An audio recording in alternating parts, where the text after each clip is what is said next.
warahmatullahi wabarakatuh. Sebelum memasuki wawancaranya, Bapak perkenalan diri terlebih dahulu. Dulu Bapak masuk di unit apa dan tahun berapa Bapak menjadi alumni dari Pondok Pesantren Nazatul Tulab? Assalamualaikum warahmatullahi wabarakatuh. Langsung saja mungkin. Kalau awal masuk saya itu di Nazatul Tulab mulai tahun 2010. Pada waktu itu saya diterimanya di unit MTS terpadu. Nah, dan dinyatakan lulus pada tahun 2013. Nah, kebetulan saya waktu itu tidak meneruskan SMA-nya di sini, tapi di SMA di luar kayak gitu. Memasuki ke wawancaranya, pertanyaan yang pertama, bagaimana perbedaan Pondok Pesantren Nazatul Tulab dulu dan Pondok Pesantren Nazatul Tulab yang sekarang? Jadi kurang lebih yang ditanyakan perkembangan Nazatul Tulab dari zaman yang dulu kayak gimana, terus yang sekarang kayak gimana, kayak gitu ya. Kalau boleh saya jawab, yang pertama perbedaan Nazatul Tulab zaman sekarang dengan yang dulu itu adalah yang pertama yang paling terlihat adalah segi manajemen. Nah, dalam segi manajemen pada 2010 sampai 13 itu Nazatul Tulab masih secara manajemen masih kurang tertata dengan baik. Nah, kalau yang sekarang sudah lebih jelas lagi manajemennya. Jadi di mana job di antara biro dan juga jajarannya itu sudah tertata dengan baik dan sudah terdelegasikan dengan jauh lebih sempurna kayak gitu. Perbedaannya yang kedua adalah arsitekturnya sih, atau bangunannya. Jadi dalam dilihat dari segi bangunan dulu dan sekarang itu sangat berbeda. Kalau yang dulu di tahun 2010-2013 itu bangunan Nazatul Tulab itu masih sekitar area pondok yang sekarang yang di utara. Nah, kalau yang sekarang perbedaannya adalah jauh lebih luas, meliputi Sorok sudah menjadi bagian dari pondok pesantren, kemudian bangunannya juga sudah lebih banyak, gedung-gedungnya sudah lebih tinggi, kayak gitu-gitu sih kalau yang kedua.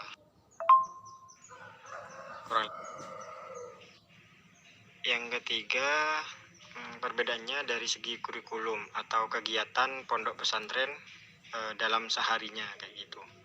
Kalau yang dulu masih dipisah antara yang kegiatan pondok mana, kegiatan unit yang mana kayak gitu. Jadi setelah kita sekolah umum jam 8 sampai jam siang jam 1. Nah, kemudian dilanjut ke kurikulumnya pondok pesantren di mana ada pengajian, baca kitab, terus baca tafsir, terus pengajian lagi, terus kemudian belajar malam, baru habis itu tidur. Nah, kalau yang sekarang itu sudah terintegrasi kurikulumnya. Jadi kurikulum antara kurikulum pondok pesantren dan juga kurikulum unit itu sudah menjadi satu. Jadi baca kitab dan lain sebagainya itu sebenarnya sudah dimasukkan ke kurikulumnya unit. Jadi bisa dikatakan kurikulum pondoknya hanya tinggal sedikit saja, bahkan hanya tinggal satu kayaknya, yaitu tafsir. Pertanyaan yang kedua, bagaimana cara belajar Bapak dulu waktu mondok di Pondok Pesantren Nazatul Tulab? Jadi sebenarnya nggak jauh beda sih sama yang sekarang, cuman media yang digunakan untuk belajar siswa itu jauh lebih banyak. Kalau yang dulu cuma sekedar baca buku atau eh, membaca kembali materi-materi yang sudah diajarkan sebelumnya atau tadi pagi, sehingga kita eh, di situ-situ aja belajarnya, tidak ada sumber lain. Nah, kalau yang sekarang bedanya adalah kita sudah difasilitasi mengakses internet. Jadi selain kita belajar materi yang kemarin atau yang tadi kita pelajari oleh guru, kita juga bisa mengakses informasi-informasi tambahan dari internet, sehingga waktu belajar yang digunakan kalau yang sekarang itu jauh lebih bermanfaat karena akan menjadi informasi tambahan dari guru yang sebelumnya mengajarkan, kayak gitu. Pertanyaan yang ketiga, apa yang memotivasi Bapak sehingga mampu meraih kesuksesan menjadi salah satu guru mapel sosiologi di Pondok Pesantren Nazatul Tulab? Bukan sukses ya, saya cuma pengen cerita gini sih, bagi pengalaman aja, bukan bukan gimana-gimana. Dulu pada saat saya mondok, saya pernah awalnya masih, karena waktu itu masih ya remaja lah ya, saya masih belum menemukan jati diri saya, sebenarnya saya ini ada di mana kayak gitu. Nah, kebetulan pada waktu itu saya sempat konsultasi dengan salah satu guru yang sebenarnya sampai sekarang masih aktif sebagai guru di Nazatul Tulab. Nah, pada saat saya konsultasi itu saya nanya ke beliau bahwasanya, Pak, kira-kira saya ini orangnya lebih ke arah mana ya, kayak gitu. Nah, kemudian dengan cepat Bapak itu menjawab, oh kamu lebih ke arah sosialnya. Nah, waktu itu saya merasa saya tidak pede di sosial karena menurut saya tidak bisa atau tidak menguasai skill di sosial sama sekali. Nah, pada saat berjalannya waktu, nah SMA saya awalnya ditargetkan mau di IPA, kemudian karena alasan satu dan lain hal, ceroboh dan lain sebagainya, itu malah masuk ke IPS tanpa disadari. Nah, dari situ kemudian mulai mikir, apakah ini cuma kebetulan saja kayak gitu saya di IPS. Oke, saya masih anggap kebetulan waktu itu. Kemudian setelah kuliah, saya sama orang tua ada sedikit perdebatan antara saya mau kuliah di mana dan lain sebagainya. Nah, saya itu pengen kuliah di jurusan yang sebenarnya basicnya bukan IPS. Kemudian orang tua juga menyarankan di jurusan yang juga bukan IPS. Nah, dari situ kemudian saya sudah mencoba mendaftar dan lain sebagainya dan tidak diterima. Kemudian secara tidak sengaja juga saya mendaftar sebagai jurusan pendidikan atau jadi guru. Nah, dari situ kemudian saya mulai kuliah semester 1 sampai semester 3 itu masih ya kayak ngambang gitulah, antara iya atau tidak, antara salah jurusan sama tidak, kayak gitu. Nah, kemudian dari semester 3 dan selanjutnya itu saya mulai memahami bahwasanya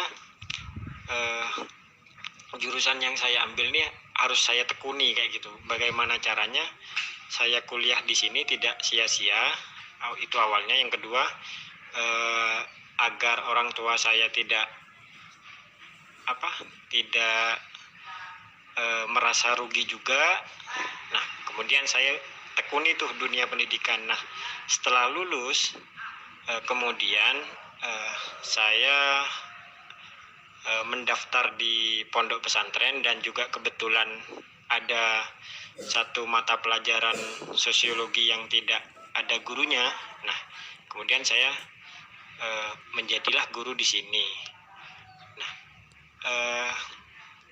itu sih perjalanannya kalau soal pendidikan saya. Tapi kalau soal kesuksesan, perspektifnya berbeda setiap orang. Kalau mbaknya bilang saya sukses untuk tahap ini, mungkin bisa. Tapi kalau menurut saya, untuk diri saya yang sekarang itu masih belum. Soalnya kesuksesan yang saya targetkan itu masih belum bisa saya capai kayak gitu.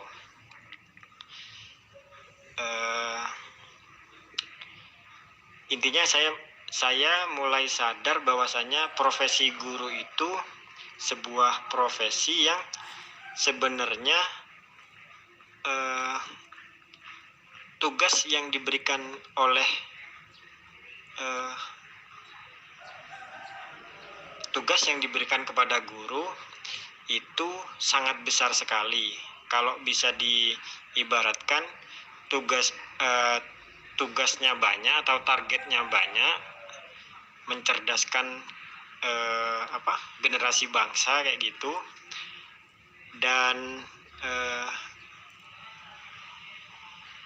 di sisi lain ada hal yang sebenarnya secara finansial guru itu tidak mungkin untuk kaya. Nah, itulah yang dimaksud pahlawan tanpa jasa itu tadi, kayak gitu.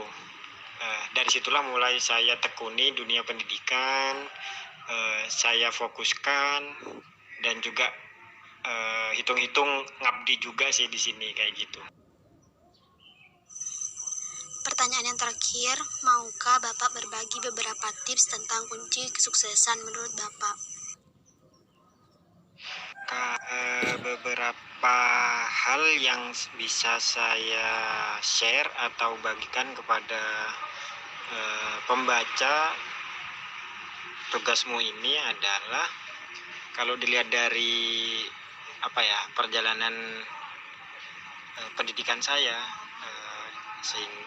yang kemudian mengantarkan saya kepada karir yang bisa dibilang oleh mbaknya tadi sukses gitu. Jadi sukses dalam artian itu bukan saya sukses menjadi guru, tetapi saya sukses meraih profesi yang sudah saya program sejak kuliah kayak gitu. Jadi sukses dalam artian itu saya kuliahnya A, ya kerjanya A, nggak jadi ijazahnya terpakai kayak gitu. Nah, kalau kayak gitu ada beberapa hal yang bisa saya share sih. Yang pertama adalah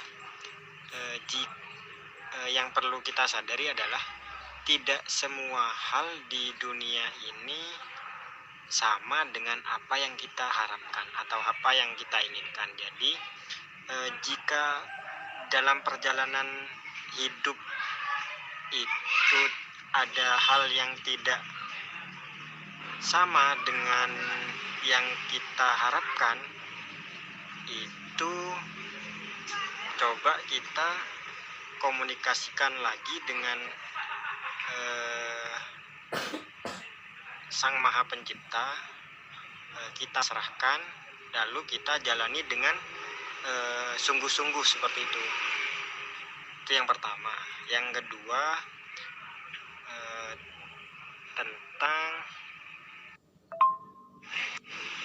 adalah kita harus pastikan bahwasanya orang tua kita harus mendukung usaha-usaha kita dalam meraih sebuah kesuksesan. Nah, indikator orang tua itu bisa mendukung kita atau tidak, salah satunya bisa dilihat dari usaha beliau dalam mewujudkan apa yang kita butuhkan, kayak gitu. Salah satu contohnya, misal pada saat kita ingin melakukan sebuah tes atau ujian atau hal yang lainnya, kita selalu melibatkan orang tua di dalam usaha-usaha kita itu. Bisa dengan cara mengabari orang tua, Bu, Pak, saya besok ada jadwal ujian. Bisa kiranya orang tua Bapak dan Ibu mendoakan saya agar saya bisa menyelesaikan tes dengan sebaik-baiknya, kayak gitu. Kalau dari saya pribadi, biasanya saya tuh mengabari orang tua, kemudian secara tidak langsung orang tua itu langsung melaksanakan puasa biasanya. Misal besok saya akan tes atau ujian, nah orang tua itu biasanya puasa untuk kemudian diniatkan kepada saya agar tesan saya lancar sesuai harapan, kayak gitu. Kalau yang ketiga, mindset kita sih. Mindset kita itu harus terbuka, dalam artian saya melakukan sebuah hal itu benar-benar saya pastikan itu usaha saya, dedikasi saya adalah 100%, kayak gitu. Ketika semua itu dilakukan secara ikhlas dan diusahakan dengan semaksimal mungkin, maka kita akan juga menuai hasil yang maksimal seperti itu. Sama halnya dengan kayak gini, tidak ada hasil yang mengkhianati usaha. Jadi apabila kita usaha dalam sebuah perjalanan meraih sukses tersebut, maka hasil akan juga mengikuti di belakangnya, kayak gitu. Jadi itu tips saya selama saya menjalani pendidikan, kemudian akhirnya sekarang menjadi seorang guru di sebuah pondok pesantren yang saya pernah belajar juga di sana. Sejauh ini saya merasa bangga dengan ketercapaian diri saya, dan saya selalu mensyukuri atas hasil apa yang saya tuai dalam kesehariannya. Terima kasih Pak atas waktunya. Bapak telah meluangkan waktu untuk diwawancarai oleh saya. Jika ada kesalahan atas perkataan yang tidak mengenakan hati Bapak, kurang lebihnya saya mohon maaf. Assalamualaikum warahmatullahi wabarakatuh. Jadi segitu aja video tentang wawancaranya, kurang lebihnya saya mohon maaf. Assalamualaikum warahmatullahi wabarakatuh.